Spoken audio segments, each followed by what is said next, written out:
Hello, hello. Welcome to Popcorn with Kristen. Today I will be reviewing Remarkably Bright Creatures, which is a movie on Netflix based on the 2022 best-selling novel by Shelby Van Pelt. Okay, let's get into it. So, the primary genre of this movie is heartwarming drama mixed with elements of mystery and light fantasy. And the setting of the movie is set in a fictional coastal town called Sowell Bay in Washington State. So you're going to get a lot of those clouds and small town vibes where everyone kind of knows each other. The grocery store is just right down the street. And definitely some ocean scenes too, which I personally enjoyed because I don't travel much, so it was nice seeing a lot of the scenery in the movie. Okay, so the three main characters, there's two human characters and one non-human character, but we'll get to that in a second. So Sally Field, she plays Tova, and Lewis Pullman plays Cameron. Okay, but let's start with Tova. So Tova, she is basically working in this aquarium in the town, and mainly everyone knows her, right? As I mentioned, small town vibes, and she has some close friends and things like that, but she's mainly just solo. She likes to just be kept to herself.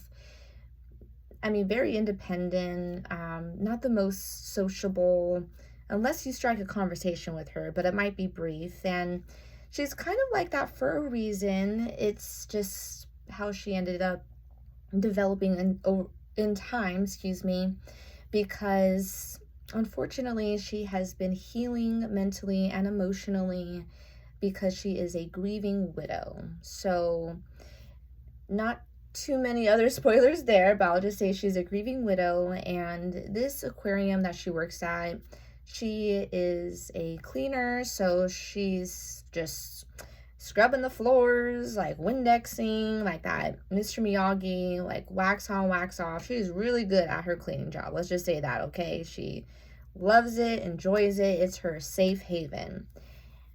And, okay, so let's go to the third character, the non-human one, right? So she has a friend at this aquarium, and it's basically an octopus, so that's where you're gonna get that little light fantasy vibe. So the octopus is Marcellus, and she is like best friends with this octopus. She like tells him everything. It's almost like her therapist. And Marcellus, he basically narrates throughout the movie.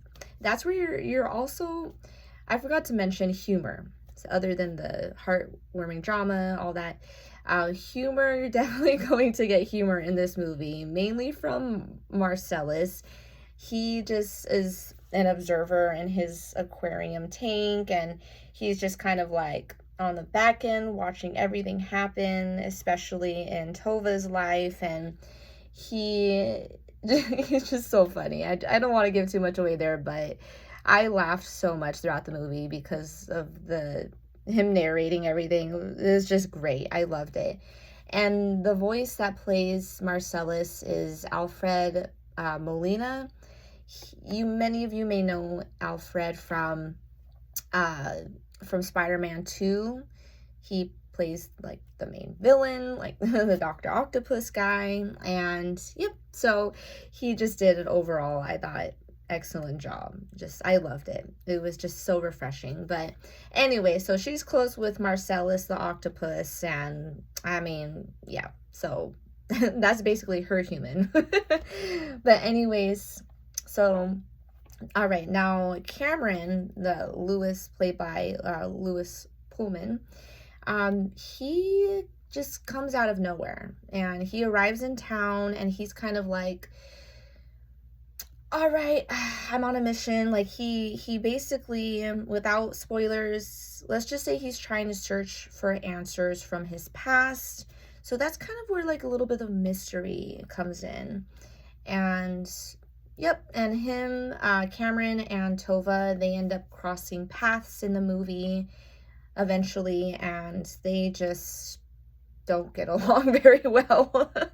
Like Tova is very, she's grieving, she's in her own world, like she's just like, what do you want? Like, and then Cameron's just like, hey, what's up? Like, this is like, he's very nonchalant, very easygoing.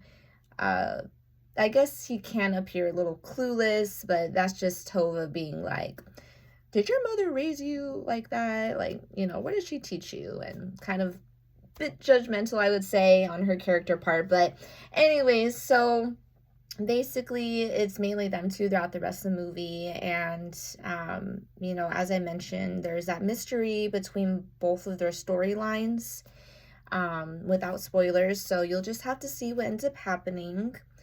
And I would say, yep, that's basically the movie. So it is so worth it though. Like, you just have to watch it. I watched it. Obviously I watched it, but I watched it by myself is what I meant to say. And I watched it when I've been just going through a really rough time lately, in my personal life. And, yeah, it was just such a refreshing movie to see. And I do have to say, I think I mentioned earlier that heartwarming drama. So the movie does have an emotional aspect to it. So there may be moments where you're kind of like, or like a little watery eyed, but I wouldn't say like bawling or anything like that. But there were moments where I was just like, you're only human, right? So, and I just wanted to say that because if you happen to watch this movie, I just want to say, like, one, never judge a book by its cover, right? You always hear that. You never know someone's story, what they've been through throughout their life, their day, their week, the years. Like, you just don't know, right? So, and then the second takeaway I feel like from this movie is just like you're only human. We all make mistakes and we all go through, I think that's the realism I liked. It just was everything felt so natural. That's what I really loved about the movie, other than the humor and the heartwarming vibe. I was like half an hour into the movie and I was like, this is really good. I'm like, yeah, like this is definitely something, I would watch again for sure. So, all right. So I do have a fun icebreaker question if you wanted to stick around for just a moment. So now you see I'm in blue today, right? It's because I'm trying to give off like those coastal sea vibes, sea creature vibes. Oh, sorry, that's my undershirt. But anyways, I'm trying to give off those vibes, right? Like my necklace, kind of like mermaid, like, ooh, hey girl.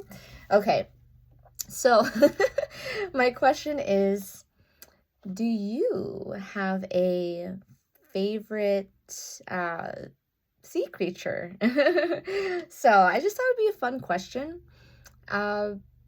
I was just thinking of that question as I was watching the movie. I'm like, okay, what am I going to say in this video today, right? I normally end with the icebreaker question. I'm like, oh yeah, and we got the sea vibes going. Like, what's your favorite sea creature? So feel free to, if you like to drop down your favorite sea creature in the comment section, feel free. I'd love to know. Mine would be, I've always loved dolphins. So they're supposed to be like one of the friendliest creatures out there, and they're very intelligent. They can like fight back, if they want, like with their nose, like,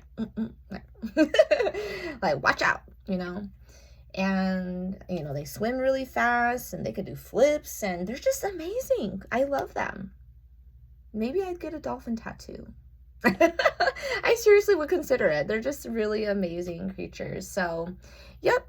All right. Well, this video is getting a little long. So, If you stuck through the whole thing, thank you so much. I greatly appreciate you. And yep, I try to post at least twice a week, or my goal is 3 times a week, but I've just been on like the job hunt lately, and you know, a lot of my time goes to job hunting and like whatever, okay, my personal things. But no matter what, if I could do this all day, I would. I would love to just keep watching movies and shows and more and more and more. Okay, but anyways, all right, I'm getting too much now. But yeah, feel free to subscribe if you're liking my content. You know, as I mentioned, I'm gonna post at least twice a week. So with some of my weird personal schedule I have going on right now. But yep.